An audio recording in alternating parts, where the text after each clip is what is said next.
Coach, you are a highly successful basketball coach. That's a given.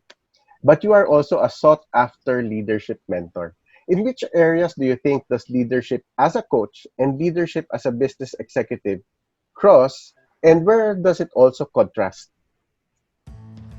There's a lot of similarities as well as differences. The similarities, leadership, whether it's in sports or in business or in corporate world, for you to succeed, you have to build teams. You have to. The only way to succeed is by is by having a great team around you. Even in the loneliest sport of marathon running, for example, I just posted on LinkedIn the other day an article on Eliud Kipchoge, the Kenyan who broke the 2-hour marathon. And he said his secret is very simple. There is no secret. It's hard work, it's training. But for them, the Kenyan way of training, and we were all thinking there was some technology, some special thing in the air, but they're nothing. The way they train is they train in a camp. It's a camp of about 24 runners, 12 male, 12 female.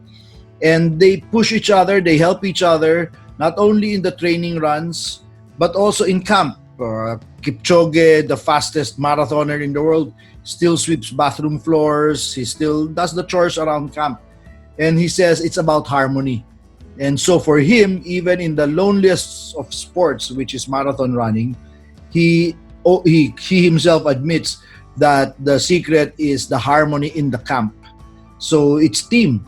Take a look at Tiger Woods. There's a whole team around Tiger Woods to make him as good as he is. The tennis players, that's the same thing. So the same thing in organizations, in the corporate world. And more, what we're seeing now is the individual heroic model of leadership no longer works. The future, and that's the essence of future fit leadership, lies in leaders who are able to build teams around them and who are able to build teams or able to develop leaders with him and build teams that can work with other teams within their organization.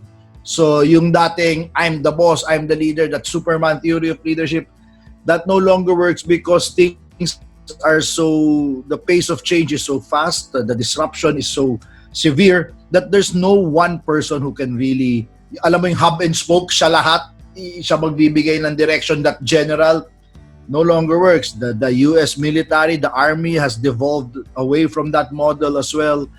I don't know if you've read the book of General McChrystal on Team of Teams. Network, it's now about networks of teams.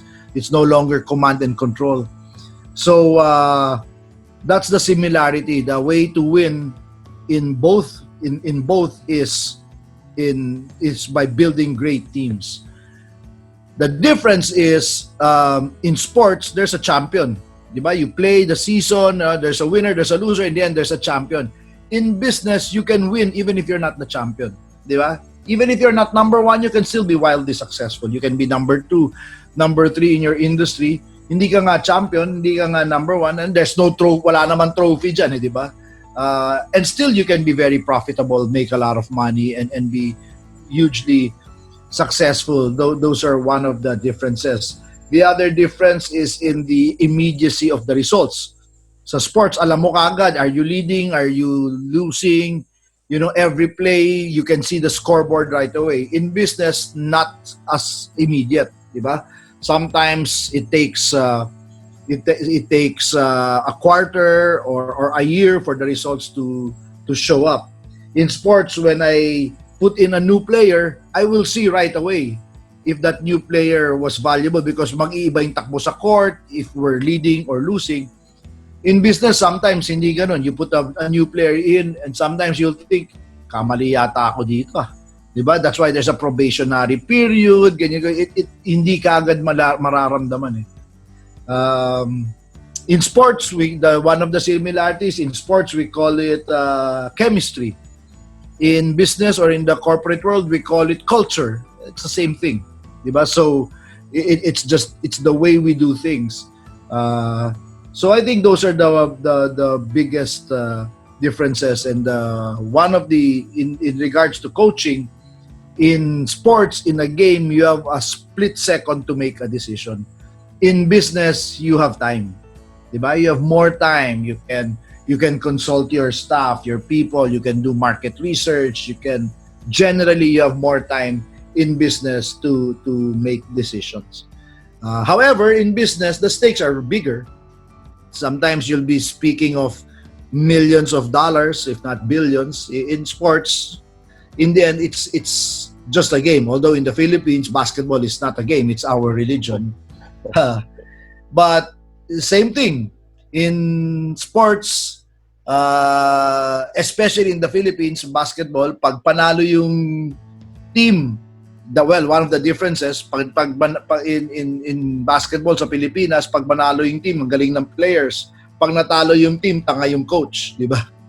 In business, it's not always that way, but of course the leader can never absolve of the responsibility.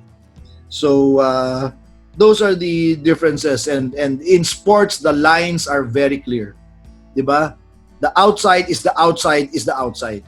The half court, pag lumampas ka doon, backing violation yon. 3-point line, pag umapak ka, not counted. In business, sometimes the lines are blurred. Diba? The lines sometimes in business are not as clear. So, those just off the top of my head, those are the things. But in both sports and business, what we're seeing, especially now, the value of coaching is really coming to be more appreciated. It is more valued now. People are seeing that they need coaches in business and in the corporate world in the same manner that they've always needed coaches in sports.